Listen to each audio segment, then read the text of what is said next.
No One Likes Us Clothing is the clothing range designed by Millwall fans for Millwall fans. Caps, t-shirts, polos, they've got it all. Visit noonelikesus.co.uk for the full range. Or if you're in Bermondsey on a match day, why not have a pint in the Blue Anchor pub and pick up a Nolu polo shirt, Nolu clothing at www.noonelikesus.co.uk.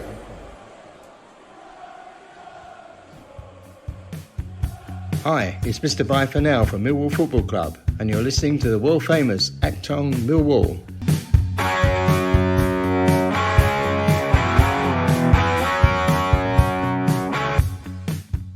Hello, dear listeners. Welcome to another Manic Monday. Joining me to kick over the traces of Saturday's, in the end, excellent 3-2 win over Coventry City is the boy himself, Mr. Ryan Loftus. How are you, Ryan? Very well, thanks. Good afternoon, Nick. And also, we had a late pull-out, so we've got the voicemail from Saturday returns for Monday. It's Mr. Michael Avery. Welcome to the show, Michael. Everyone's delighted that I've filled in. You can just hear the delete button or the Super undownload. Yeah, undownload or unsubscribe. But hello, dear listener.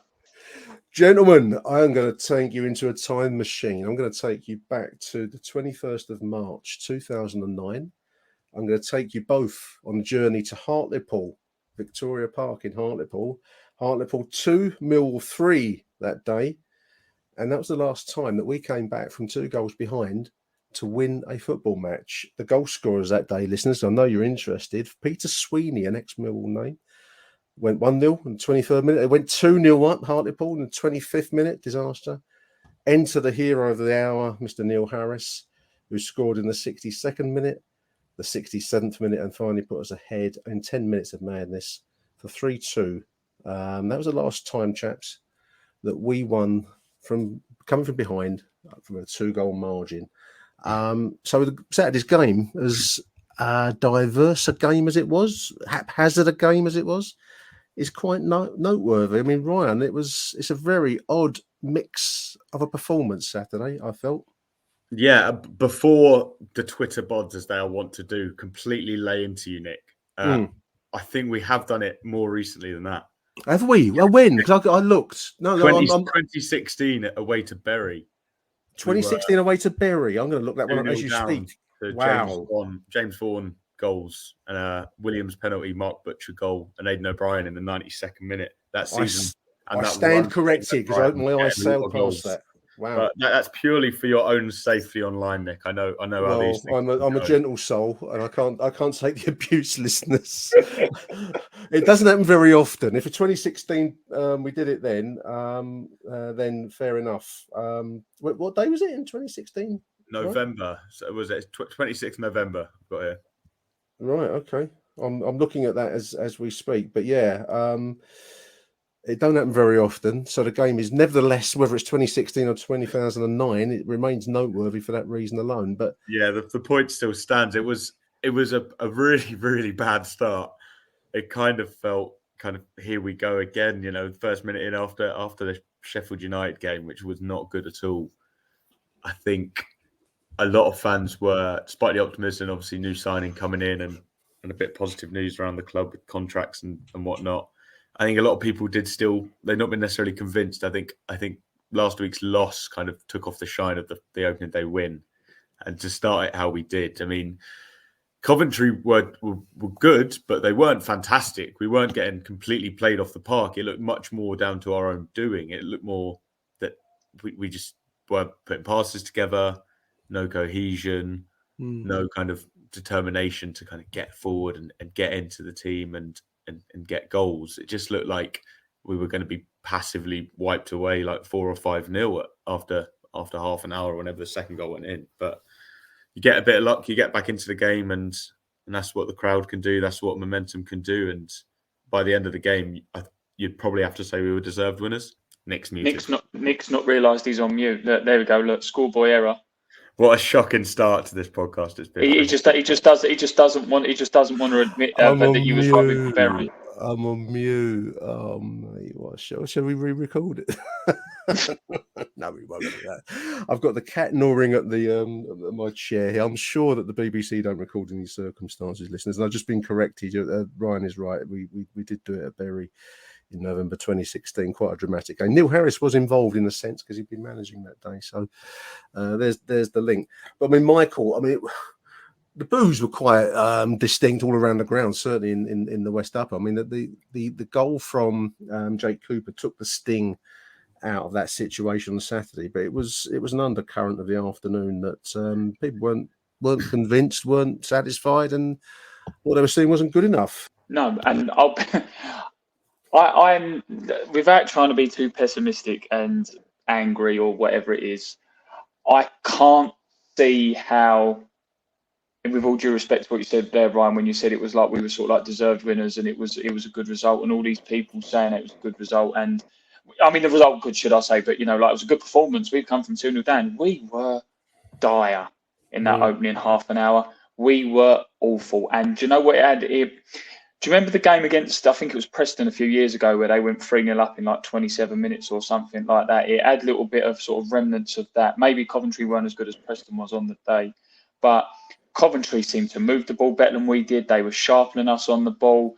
I said it on my voice note after the game that I sent over to you, Nick, for the listeners who have heard it. We had no shape in the midfield whatsoever.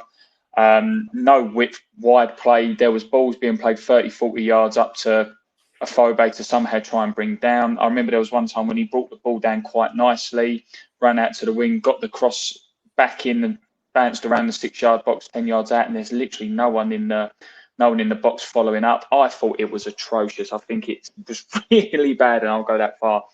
I said in the voice note as well, can you imagine the boos if Jake Cooper hadn't scored before half time?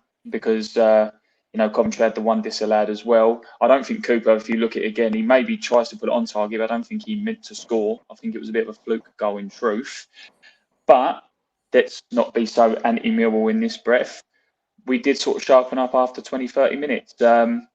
You mentioned, Nick, the other day about Honeyman, how he's come in and he's doing quite well, and now we're sort of he's become a bit of a linchpin, and now we've missed him. But we can't rely on Honeyman having a good game in the midfield or not and pulling strings as to whether we actually get ticking or not. I know Berry did well, but it seems a little bit like George Honeyman doesn't play particularly well. We don't seem to know what to do from the midfield and going forward, and that's something we need to work on as a team. But it's 3 points, it's 3-2. Yeah, it seems rather I don't know, downbeat to be moaning, but I think you have to look at a game honestly, and the purpose of these shows, listeners, is that we give you an honest account of what we saw Saturday. And I think you used the term about character, Michael, the cliche of character, which every side needs to come back. I think maybe Gary Rowett did in his post-match interviews, because it's the first thing that you think of. But to get, it's 2 weeks in a row now, Ryan, we've gone 2 goals behind, looking pretty dire. And I with the Cambridge performance in the mix, which is a Caribou Cup, so maybe that counts, maybe it doesn't count, I don't know. There are questions. I mean, the defensive error for the first goal was a question. I mean, we've got to get that right. We can't carry on at this level conceding soft goals like that, can we? A near post ball, and we seem to struggle with it, and that worries me. Yeah, I think slow starts are never good. I think what you want from the performance on Saturday, obviously, kind of what the message would be to take from it is that the character and the resilience to come back in it. I think the Sheffield United game, there's a clear, massive split at the moment between our home and away performances. I think Sheffield United, there's no chance that we just don't get back into a game like that. We've had some pretty bad shows on the road recently, but without ever getting completely wiped aside, that was, maybe a bit of an outlier there. But yeah, it's hard. It's not super clear why it's happening. Obviously, the team isn't massively new. I mean, there are enough new players. I think that maybe helps, or maybe damages the midfield a bit, where you've got Honeyman and Shackleton, who are both new, alongside Mitchell, where it's a bit less settled. Last season, obviously, with the injuries, it was pretty much Saville and Mitchell every single week. So used to a bit more solidity. And now you've got Cresswell, who, as good as his first game was, is quite clearly still finding his feet, is not going to be the best centre-back at the club straight away. He's going to take a little bit of time to get into it, find his feet. Still question marks over how the attack is going to look. How is it going to work? Who's going to play where, and how are the chances going to come? Malone isn't necessarily clicking. Danny McNamara is kind of only just getting up and running. So there's enough reasons I think that the team is not where it needs to be from the start of the season, not to mention all the injuries that are already taking place. That, it's almost the starting lineup is, it almost feels like exactly who's going to start at the moment, bar one or two, purely because of the numbers we've got. I mean, I think a lot of fans might want to see Hutchinson come back in. I think that might be a good shout for Tuesday and maybe Saturday, where we're going to be playing teams who hold on to the ball a bit more, just to get a bit more leadership in the back. There's been a couple of occasions where no one's kind of taking responsibility, making that assertive decision at the back that Hutchinson you think would bring. For Cresswell for you, Ron? Cresswell to drop for Hutch? Yeah, I think so. I think Murray Wallace, I did tweet during the game, he had an absolute stinker yesterday. A very rare one, but I think he himself, I know he had a bit of an injury trouble during the week, and I think we can all forgive Murray Wallace the odd week where he's not at it. I'm sure enough people have those sort of days in their life. He just doesn't have to be doing it at the Den in front of 15,000 people. But yeah, I think Hutchinson maybe coming in for Cresswell. I imagine Saville might come in as well for maybe even Shaq or maybe even Mitchell, just to get a bit more experience in there for Tuesday at least, just to keep the squad fresh. Bennett obviously is now out for 8 weeks. It's a problem when you're relying on players who are so injury prone. When you know this, you're only going to get 10, 15 games out of players, it really becomes a problem. So I think from this performance, I agree with Mike was saying, we were so poor to start. But I think at this point of the season, take the points, take the comeback. The first goal was incredibly fortunate. I think I don't think Cooper was trying, he wasn't really shooting. The goalkeeper just came rushing out so far and completely cocked up and gave us a lifeline back in it. That's all we needed, though. But I think take the 3 points and take the positives. If anyone listens to the live commentary, the stream of consciousness that I did on Saturday, there's a good delay from the actual moment. You might not be able to tell it from the audio, but I actually couldn't believe I was seeing what I was seeing because the ball seemed to loop in slow motion into the net, and I thought, has it gone in that direction? It's obviously come from the melee off of Jake Cooper's head. And where was the goalkeeper? He was in the middle of it. Michael, just going back to Murray Wallace, I'll forgive a player a lot when he will take a ball full in the face, as Murray did. I think it was in the second half, a blasted shot from inside the penalty area, and he took it straight in the mush. And I thought, well, there's your modelling career over, Murray, with that ball. But he didn't flinch, and I that's character for me. He had a bad game, but I love him to bits nevertheless. Yeah, he struggled. I mean, I think there was one point as well where he didn't hit a pass or 3 to 4 yards, he just put it straight out for a throw, and you sort of, it's one of those, the gif of where they all face palm each other from the Naked Gun. It's a bit like me speaking with mute on, isn't it? It's that phrase. Yeah. I mean, Chris, he looks a bit lost for me out there at the moment. He looks a little bit like he's been overwhelmed by the Den. I think, and this is what I said in our chat, didn't I? And again, I'm not suggesting anything. This is pure Michael just thinking outside the box and a little bit out loud kind of thing. But I always remember with Neil Harris when he would never sign a player on loan, would he? I think was it Barini we sent back or someone once? Fabrini. Yeah, of course. Yeah. He got sent back because apparently he had to get promised a certain amount of minutes, and Neil Harris didn't want that type of player, and he's turned down loan deals. But I said in our group chat, didn't we, with Cresswell, when I said, I wasn't at the Sheffield United game. I've seen the highlights. I've seen what people have said online and everything like that.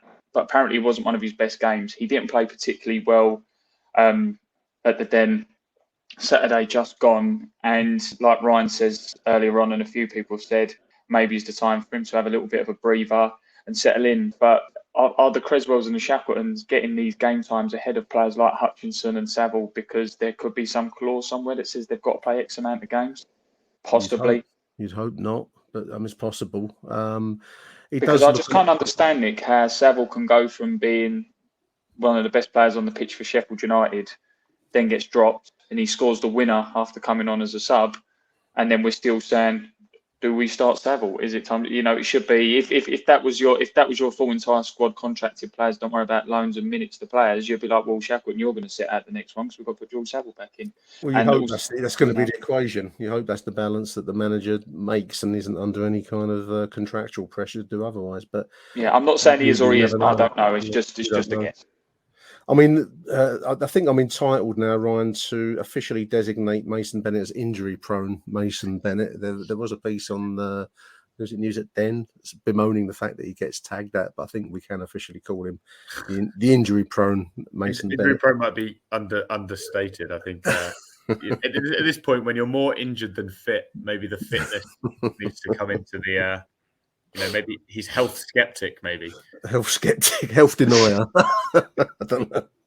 I mean, it did at least have the double-sided coin of bringing in the bit of flair that we're crying out for in Tyler Bury. I mean, I'll make no bones about it, listeners. I love Tyler Bury to bits because he brings that bit of the unexpected. I mean, Ryan, it was very much he was a standout player on the pitch on Saturday from the Millwall perspective, and that shot to be palmed onto the post for Honeyman to finish was the moment where we probably really did get back into the game at that stage. I mean, it'd be great to see him make a start. He deserves it, doesn't he, after that performance? Yeah, I think so. And as much as Rowett wants consistency from him, obviously he needs to be given the chance to be consistent. It's a bit of a double-edged sword in terms of giving him 10 minutes every now and then isn't the best. I think the best we've seen from him is when he's had those games that he's come on to replace generally Mason Bennett for injury. I think the QPR game where he got his first goal as well was the same. He got over an hour coming on to replace an injury. So I think that's what he needs. I would like him to start. I wouldn't mind. I think probably won't go as many attackers if Vogel-Sammer is cleared to play. Him and Defoe and Bury all together could be an interesting link up. I think when Fleming comes back, I'm really interested to see Bury and Fleming together. I think they could pair up quite well. I'm very much in your camp, Nick. I absolutely love him. I think he's when you go to football matches, as much as you want your team to win, and obviously that's generally the be all and end all of what you want. But obviously, what you want is entertainment, and what you want is exciting players to watch. You do want to be entertained, and you want to be excited. Yeah, even when Millwall were winning 1-0 and slogging get results out, that's great on the road. That's always a difference on the road. But at home, there's a lot of people who haven't been happy with us winning games because they've not been as exciting as they are, and that's what Bury brings. He just glides past players. I mean, that run that he did where I think he picked up in the middle and then beat about 3 of their players while they're all trying to hack him down to the ground and can't get near him. And then even, like you say, the goal takes it off of, I can't remember, I think it was Shackleton, maybe he was out there, takes it off of his toe, skips through the 2 players that were closing in on him and whips in that shot. And if it wasn't for what is a phenomenal save, as bad as Moore was for the first goal, that was a phenomenal save to get a hand on that onto the post, and Honeyman taps it in. But if Bury actually gets that goal, then I mean, we're waxing lyrical about him now. I dread to think what we'd been if that had flown. I would have gone through the West Upper roof personally if they'd got it from the open play in that way. I had to laugh, incidentally. I don't know if you saw this, Michael. Someone was having a dig at Tyler's a great player, but sort your haircut out. And someone didn't like his beaded hairstyle. I felt like replying, and maybe I will do now if you're listening to this tweeter, anonymous tweeter. You can wear a Marie Antoinette wig for all I care if you can produce those kinds of moments from open play, because that's what we're crying out for at the minute. It'd be wonderful to see him really take his chance now. Let's hope he's picked on Tuesday night, tomorrow night at Swansea, and see him press on. Are you a fan, Michael? Yeah, no, I am a fan of Bury. I'm not sure whether the club shop, talking to the hair comment, should maybe sell like the sort of wigs that we could all put on. That will go down the storm. That's going to draw a lot of good publicity for us if we did that. Yeah, it'd be great. But with Bury, I think. Am I as excited about Bury as you two? I'd say he has the potential. Obviously, he's got absolute bags of potential. The boy, he can run. He's strong on the ball. He's confident. He keeps the ball well when he's running with it at pace. He can also knock it on and then run onto it, that kind of thing. He's obviously got a nice touch. I think with me, like you were saying a second ago, Ryan, you're spot on him, like sort of Gary Rowett and the consistency, because you'll see in one game like you saw him in last Saturday against QPR. And yes, I'm not just saying it because I was there, and I was there, and maybe some of you weren't, but like the Dartford game when he was absolutely unplayable. But then there'll be games where you're like, oh blimey, I didn't even realise Bury was there. He's not touched the ball for a quarter of an hour. And I think that's the sort of difference where I know we always refer back to him, but that sort of with the Jed, he's sort of the spiritual successor to Jed. If Jed's not in the game, he'll go and look for the ball and he'll go and get it. Whereas I think Bury needs to sort of be given the ball a lot more to do attacks with. But again, he's a different type of player. Let's see what this potential has got. And again, let's be positive because, like you say, Ryan, regardless of whether he's got the haircut he's got now or he's got a Tina Turner wig on, we would have lost if he weren't playing. And I thought he had a good game. Give him a chance in the side, and let's see what happens. It's the belief that he's got to get from his manager because he's convinced the fans. He's obviously convinced his teammates. It's just his manager now, isn't it? Really. Achtung, Millwall. I think as well. I think it needs to be remembered that he's not playing in position. Like he's a winger. He's quite clearly a winger. He's Harris I think brought him in as a right winger and then maybe kind of Rowett kind of started moving over to left. But he's coming in at the moment playing as a striker or one of the strikers. I think it'd be better if he was one behind two strikers and was given a bit more freedom. But at 21. Trying to make your breakthrough at the Championship, which is, as we all know, a really hard league to do it in, and you have to have the ability. It's not a great environment to learn in if you're not really going to reach that level anyway. So, he's playing out of position. He has to learn not just his own game, but now adapting to playing slightly differently maybe than he wants to. But I think it was promising to see yesterday that he managed to do that quite well. And like you say, Michael, I think as long as he delivers, I don't think anyone's really going to be complaining about the haircut. I just love his willingness to take a risk because that's what the side lacks generally. I think it's a side in Gary Rowett's image in certainly the starting one on Saturday, which tends to be risk averse. But Tyler will pick the ball up. He will take men on. He will have a go. He will do the unexpected. It reminds me of, we've mentioned Jed already. It reminds me of going back a while to Paul Ifill and going back still further for the older listeners, Trevor Lee back in the day. Players that will do the unexpected. I also want to mention the fact that it was Tyler's run out of defence that earned the double yellow card for Hamer, I think it is, Coventry's player that was sent off. Yeah. And that was the turning point, Ryan. That was when we finally dismantled a 10-man side because we've always, for reasons that fail me, beyond me, we've always struggled against 10 men, but we didn't on Saturday. We pressed on and won it. And that was a big moment, really. Yeah, it's like I say, they're the small things you've got to take. I remember, during the game, as soon as it goes out to 10 men, you do kind of think, oh, here we go. It just never seems. I'd like to see the stats, really, if any listeners really are quite bored at the moment, want to go back and see games Mill have come up against 10 men. But that's I won't do it after my me, I think. I don't know if you've got any plans this afternoon. I think it won't be that. Life might be a job for you, Nick. But it never seems to happen for Millwall when we're down to 10 men. But like I say, that's the Bury's really good at drawing fouls. I know that's a big stat. Like Wilfred Zaha and Jack Grealish get thrown about them a lot. Is that they win so many fouls, and if we can get a couple of good free kick takers on the pitch, I think Honeyman has been really hit and miss with his delivery. I think Fleming's supposed to be pretty good, especially direct free kicks. If we get someone on there getting up the pitch and winning fouls, with the height we've got in the team and with the aerial threat we've got.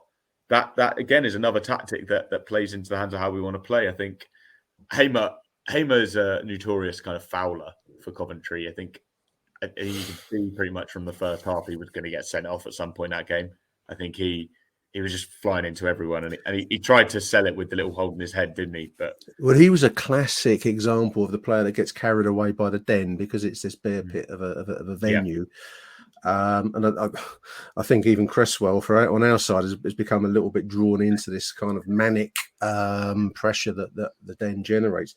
Certainly, Heyman had a little bite at it as well himself. He did, yeah. And I mean, it's both a good thing and a bit of a curse, isn't it? But we'll take it as the benefit that it can be on Saturday because I think Hamer got carried away with the heat of the moment and was still mouthing off as he left the pitch.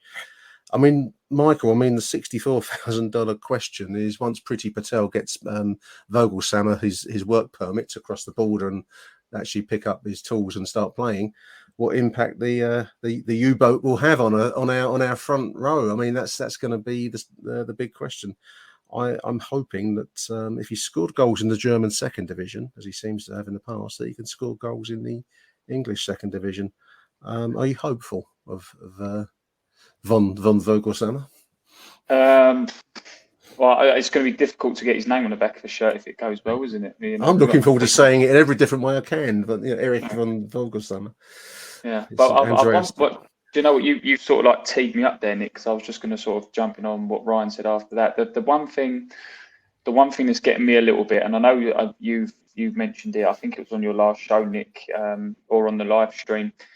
But what's massively concerning me, and I'm hoping that the new German chap can fix it, is I don't know about you guys, but if you look at the Stoke game, we scored 2 from set pieces, wasn't it? It was two corners scored from. Yes, and I know it's a bit tricky to say when you score 3 in a game, but Cooper's was a lucky hit. Sort of a Phobe to Saville backwards and forwards, bounced around a little bit. We don't seem to have that player. Even Bury, and this is why I said he's got the potential. We need to see it consistently. I don't think we've got anyone at the moment at the Den who can pick a ball from sort of 20, 30 yards out and go, right, something's going to happen now and something's going to be exciting. And you know the keeper, at least the keeper will be tested here. If Phobe gets the ball, yes, he does okay, but he has a tendency to maybe put him a bit wide or overdo his touch. Alofe, when he come on, I don't really think he did anything of note. And it shows that you counterbalance that with Bury being so ready for the Championship. Alofe clearly needs to be loaned out, in my opinion, because I just think the sort of pace of the game got to him a bit. His touch let him down. He had that one right at the end, didn't he, where he overhit the ball and it ended up going to the goalkeeper. Would you think I'm being harsh, or do you think that what we've got at the moment could, now that we've seen it after a few games, 3-4 games, maybe pre-season 5 or 6, do you think we've got enough that could actually now say we can realistically challenge for that top 6? I don't think going forward we do. I think, and you made a good point in your voicemail on Saturday, Michael, talking about the shapelessness of our midfield. There's a lot that needs sorting. I think the ingredients are there. I don't know what you think, Ryan. I think the ingredients are there, but we don't seem to have the right mix. We don't seem to have the right tactics. We seem to be a little bit off it generally. How we've got 3 games in being so off, I struggle with. I mean, that comes back to the manager because it's his job to get these things sorted out. Certainly midfield and to some level defensively, Saturday, we were giving the ball away so cheaply. That doesn't need work on the training ground. It just needs professional attitudes when you cross the threshold of the tunnel. What do you think, Ryan? Yeah, I think maybe it's been a bit harsh. I think we've played 3 games and we've scored 5 goals and 3 of them have been set piece. Like, I think it's fine. I don't understand the stigma of our goals come from set pieces. Like, so what? No, like, I don't. No, don't matter how they scoring come. 3 goals a game and they're all corners. I don't understand why that's a problem. No. I'm not saying that's what you were saying. I just say that's often labelled as a criticism against it. I think a third of all goals in football are set pieces. Like, that's fine. Stoke we played, who are stodgy. It's bloody Michael O'Neill. Like, he managed Northern Ireland to like the most boring 1-0 results all the way to the Euros. Like, that was always going to be the case. Sheffield United, we played terribly, and then in this game we scored 2 goals that weren't set pieces. Like, that were pretty good goals on the counter attack. I know what you're saying about Alafe. I think it's hard to tell. I think, again, in his defence, he did have 2 minutes on the pitch, so I don't think you can really judge a player after that. And the pass he got from Bury for that chance was like quite a lot behind him. I think the midfield is where you would look at how are we generating these chances, how are we doing it. Yeah. But I think that the system Rowett plays, the midfield isn't there to generate the chances. That's just not. It's not every football system is built the same. So the Rowett system is built. The wing backs need to do it, and that's where, for me, the more of the concern is McNamara and Malone need to be a lot more proficient. Neither look great at the moment, Ryan, did they? No, that was the point I made as well last week, Ryan. It was like, and we said there was just no width, there, on Saturday? No, and that's where it comes from. And I think I did say yesterday to a couple of guys in the press room before Rowett came up, I think in January we'll be in for a left wing back. I don't think Malone is going to last longer than this season in terms of being a Saturday, championship wing back who is getting up and down the pitch and consistently delivering. I think he gets a lot of criticism for giving the ball away when his role is to be an attacker. He's an attacker in the team. Like, he's not a defender. Like he just isn't a defender in the team. And he does give the ball away a bit, but that's generally because he's in the final third because he's trying to unlock something, and he's not got the best service around him. And that's fair enough. But he also does have bad games and doesn't perform well. I didn't think he was great against Coventry.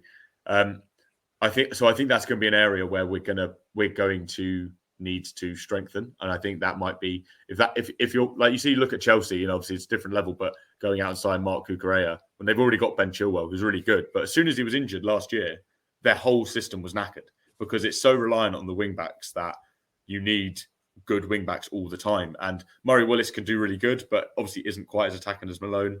And then you need Danny McNamara or Ryan Leonard to deliver on the other side, and that's when you can play narrow with strikers who are in the box getting the goals. Without that, then you are forced to go through the middle. And with Mitchell, with Saville, Shackleton maybe a bit less, but Honeyman, none of them are complete playmakers, distributors who get exactly. They don't look up and forward as a first. No, exactly. I think Honeyman and Shackleton are more so, and I think Rowett has obviously tried to change the midfield in that sense.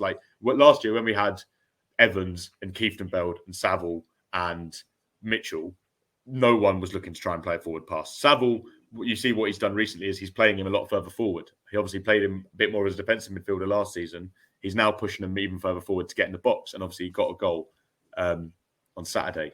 So the system is so reliant on the wing backs that the midfield does become a problem as soon as they're not very good, which I think is what we saw on Saturday, is that then you needed the attacking impetus of Bury to come on and kind of the game to get a bit disjointed and the counter to open up a bit more, which is then what suits Millwall. But that won't be every game. No. Let's look on the bright side. All we've done is moaned. I brought you two onto this show. We've all been moaning. We're fourth in the table. We're in the playoff spots at the moment, chaps. I know only 3 games gone. 2 wins and 1 loss. If only we could freeze the table right here, right now. Our opponents on Tuesday, Swansea, are in mid-table respectability. They've won 1-1, drawn 1, lost 1. And our Friday night opponents, which is probably looking like the tough game of the tougher game of the two, perhaps. Norwich are bottom of the table with only one draw and two losses.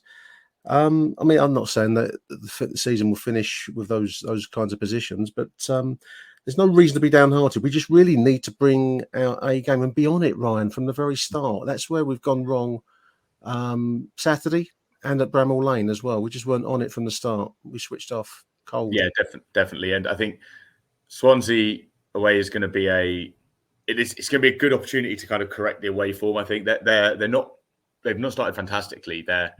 You know what you're going to get. They're going to keep the ball. They're going to try and build it. And, we all remember Rowett when he first came in, where we couldn't buy an away win, and he came in and won 3 out of 4, where we sit back and counter-attack. And that's where, again, you think Bury would be great to come in because his pace on the break, obviously he's not going to start him, but Alafe is electric pace. If he can get 10, 15 minutes rather than 2 minutes, if we need a goal, it's just something for teams to worry about. Worry about defensive discipline.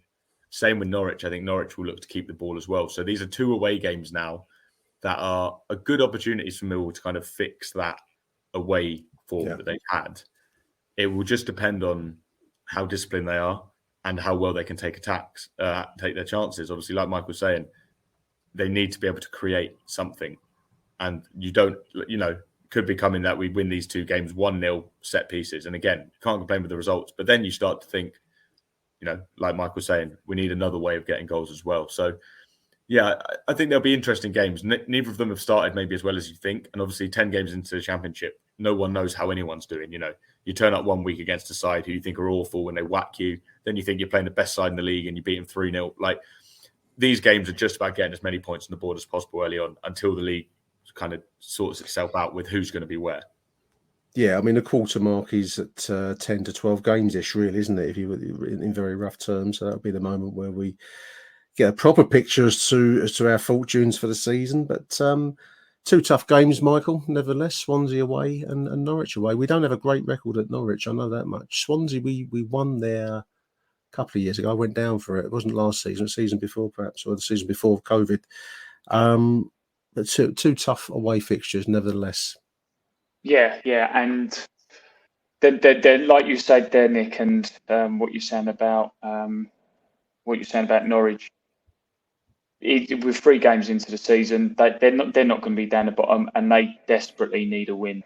But the difference is with teams. There's teams who desperately need a win and panic, and then there's teams who desperately need a win, and then they've got someone in charge, like Norwich have, who knows the game, is patient, won't do anything silly, and just knows all I need is that one win as the catalyst to get the season going again. And that's not going to be against Millwall. Norwich are a good side. I know it's not started too well for them, but like I said to my friend the other day, the thing is with these teams who go down, there's always one who sort of struggles at first, because you could have a team like a Rotherham, for example, or a Wigan, who don't spend very long in the Championship. When they do come up, they play against a team like Norwich and they play against a team relatively early. They're going to go at them all guns blazing, because chances are they'll be at the bottom of the table, might go down again, and won't play the teams of this calibre for a little while. So as much as Norwich, yes, they're near the bottom of the table, every team's a banana skin for them, and that's the problem. That is Dean Smith's their manager, isn't it? That's the problem. That's the problem he's got. But he will revitalise the team. I mean, it's the team with Pukki's still there, isn't he, as well? So he knows where the back of the net is at this level and the division above. But like Ryan just said there, which is a good point. Do you know what? Let's actually think about worrying from scoring in open play after we beat them 1-0 from a counter-attack or from a set piece. Let's worry about it then. I was just going to ask for a score prediction. Is that your score prediction for Tuesday? I could nearly call it the Vetch Field, listen as well. How old am I? The Liberty Stadium. Do you know what? I would, considering how close the games are together and the fact that we've got a little bit of an injury list at the moment, I'd take a draw and a win from either. I can't say which one I'd rather get the draw from and which one I'd rather get the win from. But if you could get 4 points from these, next 6 games, and as a Millwall fan, two games. Sorry. So if you get 4 points from the next 2 games, and as a Millwall fan, you can say you've opened the season with 10 points from a possible 12. That's outstanding as a Millwall fan, in my opinion. What about you, Ryan? Score prediction for Tuesday? Yeah, I think it 1-0 on Tuesday. I think I have faith that they're going to sort out the go back to a classic Gary Rowett away performance, and then I feel like we'll follow that up with a classic 0-0 away to Norwich, which I feel like is our favourite result there. One goal from 2 games, 90 minutes. I'm going to go for 2 clean sheets. I'm going to go for a 1-0 win at Swansea, and Isaac Alofi late goal from a Tyler Bury cross. Let's make it Hollywood style. And then Norwich away, tough game. We'll see how we do on Tuesday before I start calling that one, chaps. I want to say thank you for your patience and your forbearance to Ryan, Loftus and to Michael for hanging about for me whilst I took forever to get on the call today. Thank you to you two, dear listeners, for tuning into the show. We'll be back on Thursday. I'm going to do something for Friday night show with Neil Fizz on Thursday. So fingers crossed for tomorrow night. I'm going to play out with a voicemail from Saturday from Mr. Harry Warren. And I hope you enjoy this from H. So until then, bye for now. You have been listening to Achtung, Millwall. Please do leave us a review at Apple Podcasts. Dankeschön. Up the lines.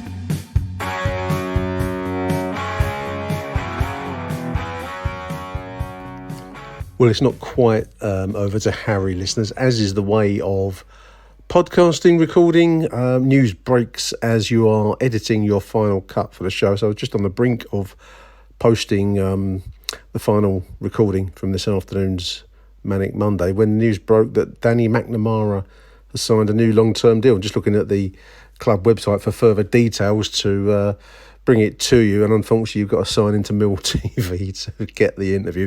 Any road, it is excellent news. I'm really, really glad for Danny. I'm really glad for the club, and I'm really glad for all of us as fans, because it puts an end to what's been a persistent headache over the course of the whole summertime, when we don't really need that. As we've seen the last couple of games, defensively and in midfield, we've been a bit disorganised. I'm really hoping that Dan can now focus on his game. He's a very talented boy. He's one of ours. He's one of our own.